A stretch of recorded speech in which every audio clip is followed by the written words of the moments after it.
വൻമതിൽ എന്ന് കേൾക്കുമ്പോൾ ആദ്യം ഓർമ്മയിലെത്തുക ചൈനയിലെ വൻമതിൽ തന്നെയാണ്. ചന്ദ്രനിൽ നിന്ന് പോലും നഗ്നനേത്രങ്ങൾ ഉപയോഗിച്ച് നോക്കിയാൽ കാണാൻ സാധിക്കുന്ന ഭൂമിയിലെ മനുഷ്യനിർമ്മിതമായ ഏക വസ്തു ചൈനയിലെ വൻമതിലാണ്. ലോകത്തിലെ ഏറ്റവും വലിയ മനുഷ്യനിർമ്മിതിയായ ചൈനയിലെ വൻമതിൽ അതിശയകരമായ വാസ്തുവിദ്യയുടെ വലിയൊരു ഉദാഹരണമായ ചൈനയിലെ വൻമതിലിനെ പോലെ ഒരു മതിൽ നമ്മുടെ ഇന്ത്യയിലുമുണ്ട്. യുനെസ്കോയുടെ പൈതൃക സ്ഥലങ്ങളുടെ പട്ടികയിൽ ഇടം പിടിച്ച ഈ വൻമതിൽ ഇന്ത്യയിലെ രാജസ്ഥാനിലാണ്. ചൈന വൻമതിൽ കഴിഞ്ഞാൽ ലോകത്തിലെ ഏറ്റവും നീണ്ട മതിൽ എന്ന് വിശേഷിപ്പിക്കുന്ന കുംഭൽഗട്ട് കോട്ട രാജസ്ഥാനിലെ രാജ്സമന്ദ് ജില്ലയിലെ ആരവല്ലി കുന്നുകളിലാണ് സ്ഥിതി ചെയ്യുന്നത്. സമുദ്രനിരപ്പിൽ നിന്ന് 3600 അടി ഉയരത്തിൽ സ്ഥിതി ചെയ്യുന്ന ഈ മതിലിന് 36 കിലോമീറ്റർ നീളവും 15 മീറ്റർ വീതിയുമുണ്ട്.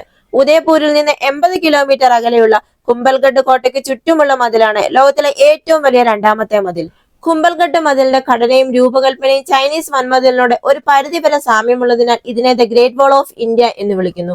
15ാം നൂറ്റാണ്ടിൽ മേവാർ പ്രവിശ്യയുടെ ഭരണാധികാരിയായിരുന്ന റാണ കുംഭ എന്ന കുംഭകർണ സിംഗിന്റെ കൽപ്പന പ്രകാരം മദൻ എന്നു പേരുള്ള ശില്പിയാണ് കുംഭൽഗട്ട് കോട്ടയുടെ നിർമ്മാണ പ്രവർത്തനങ്ങൾക്ക് നേതൃത്വം നൽകിയത്. ഇഷ്ടികൾ കൊണ്ടാണ് കോട്ടയുടെ മതിലുകൾ പണിതിരിക്കുന്നത്. വ്യത്യസ്ത മതവിഭാഗങ്ങളുടേതായി നിരവധി ക്ഷേത്രങ്ങളും മറ്റു നിർമ്മിതികളും കോട്ടയ്ക്കുള്ളിൽ കാണാം.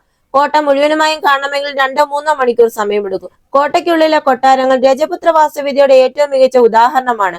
മധ്യപ്രദേശിന്റെ ഹൃദയത്തിൽ ഇന്ത്യയുടെ ഒത്ത നടുവിലായി ഇന്ത്യയും ഇന്ത്യക്കാരും അറിയാതെ പോയൊരു അത്ഭുതമാണ് ഇത്.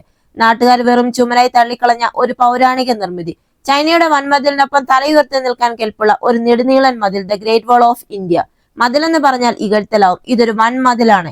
അന്വേഷിക്കും തോറും നിഗൂഢമാകുന്ന ചരിത്രകാരന്മാരെ കുഴപ്പിക്കുന്ന കല്ലിൽ പടുത്തുയർത്തിയ മഹത്തായ സൃഷ്ടി. 80 കിലോമീറ്റർ നീളം കണക്കാക്കുന്ന ഈ മതിലിന്റെ പല ഭാഗങ്ങളും കണ്ടെത്തി വരുന്നതേയുള്ളൂ. റായ്സേൻ ജില്ലയിലാണ് വൻമതിലിന്റെ പല പ്രധാന ഭാഗങ്ങളും. തേക്ക് കാടുകളിലൂടെയും ഇന്ത്യൻ താഴ്വരയിലൂടെയും ഗോതമ്പ് പാടങ്ങളിലൂടെയും കടന്നു പോകുന്ന മതിൽ 20 വർഷം പഴക്കമുള്ള ഒരു അണക്കെട്ടിനാൽ മുറിഞ്ഞു പോകുന്നുമുണ്ട്. ചിലയിടങ്ങളിൽ 15 അടി ഉയരമെങ്കിൽ ചിലയിടങ്ങളിൽ വെറും മണൽക്കൂനകൾ മാത്രമാണ് ഈ കോട്ട. പിന്തുടർന്ന് പോകുന്തോറും ഒളിപ്പിച്ചു വെച്ച പല അത്ഭുതങ്ങളും ഈ മതിൽ തുറക്കുന്നുണ്ട്. ഉപേക്ഷിക്കപ്പെട്ട കൊട്ടാര സദൃശ്യമായ ഭവനങ്ങൾ, മഹത്തായ ക്ഷേത്ര നിർമ്മിതികളുടെ അവശിഷ്ടങ്ങൾ, പ്രതിമകളുടെ കഷ്ണങ്ങൾ, പടികളുള്ള വലിയ കിണറുകൾ, കല്ലുപാകിയ കുളക്കടവുകൾ, പടിക്കെട്ടുകൾ, അങ്ങിങ്ങായി പാമ്പിൻ മുദ്രകൾ എന്നിവയുടെ പഴയ കാലഘട്ടത്തിന്റെ ഉള്ളറകൾ തുറക്കുന്ന പല ചരിത്രാവശിഷ്ടങ്ങളും ഈ മതിലിനെ അടുത്തറിയും തോറും നിരന്തരം കണ്ടെത്തിക്കൊണ്ടിരിക്കുകയാണ്. കുട്ടികൾ കളിക്കുന്ന ബിൽഡിംഗ് ബ്ലോക്കിന്റെ മാതൃകയിൽ തമ്മിൽ കോർക്കുന്ന കല്ലിൻ കഷ്ണങ്ങൾ കൊണ്ട് കോട്ടയുടെ നിർമ്മാണം.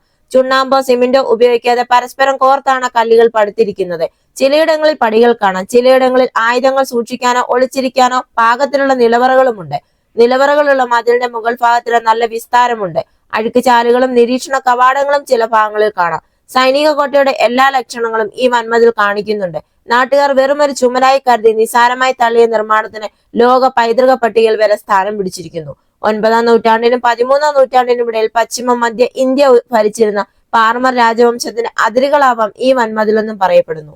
പാർമർ രാജവംശ കാലത്തുണ്ടാക്കിയ ഭോപ്പാലിലെ ഭോജേശ്വര ക്ഷേത്രത്തിന്റെ നിർമ്മാണം പരസ്പരം കോർത്ത ഈ കല്ലുകളുടെ മാതൃകയിലാണെന്നത് നിഗമനങ്ങളെ ശരിവെക്കുന്നു. അങ്ങനെയെങ്കിൽ ചുരുങ്ങിയത് 1000 വർഷമെങ്കിലും പഴക്കമുള്ള ചരിത്രത്തിലേക്ക് വെളിച്ചം വീശുന്നതാവും ഈ പൗരാണിക ഘടന.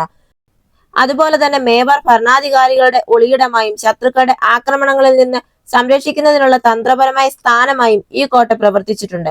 മഹാറാണ പ്രതാപിന്റെ ജന്മസ്ഥലം എന്ന പ്രത്യേകതയും ഈ കോട്ടയ്ക്കുണ്ട്. ചിറ്റോർഗഡ് കോട്ടയ്ക്ക് ശേഷം മേവാറിലെ ഏറ്റവും പ്രധാനപ്പെട്ട രണ്ടാമത്തെ കോട്ടയാണിത്. ലോകത്തിലെ തന്നെ ഏറ്റവും ദൈർഘ്യമേറിയ രണ്ടാമത്തെ മതിൽ ഈ കോട്ടയ്ക്ക് ചുറ്റുമാണ് സ്ഥിതി ചെയ്യുന്നത്. സമുദ്രനിരപ്പിൽ നിന്നും 1900 മീറ്റർ ഉയരത്തിലാണ് കുംഭൽഗട്ട് കോട്ട. മുഗൾ ചക്രവർത്തി അക്ബർ, ആംബർ രാജാവായിരുന്ന രാജ മാൻസിംഗ്, മാർവർ രാജാവായിരുന്ന രാജ ഉദയസിംഗ്, ഗുജറാത്തിലെ മിർസ എന്നിവ ചേർന്ന് നടത്തിയ ഒരു സംയുക്ത ആക്രമണത്തിലാണ് ആദ്യമായി കുംഭൽഗട്ട് കോട്ട ഒരു പരാജയം ഏറ്റുവാങ്ങുന്നത്. കോട്ടയ്ക്കകത്ത് കോട്ടയെ സംരക്ഷിക്കുന്ന ഒരു ക്ഷേത്രവും പ്രതിഷ്ഠയുമുണ്ട് എന്നൊരു വിശ്വാസവുമുണ്ട്. ഈ വീഡിയോ നിങ്ങൾക്ക് ഇഷ്ടമായെങ്കിൽ മറക്കാതെ തന്നെ ഈ ചാനൽ ഒന്ന് സബ്സ്ക്രൈബ് ചെയ്യുക. അടുത്ത വീഡിയോയുമായി വീണ്ടും കാണാം.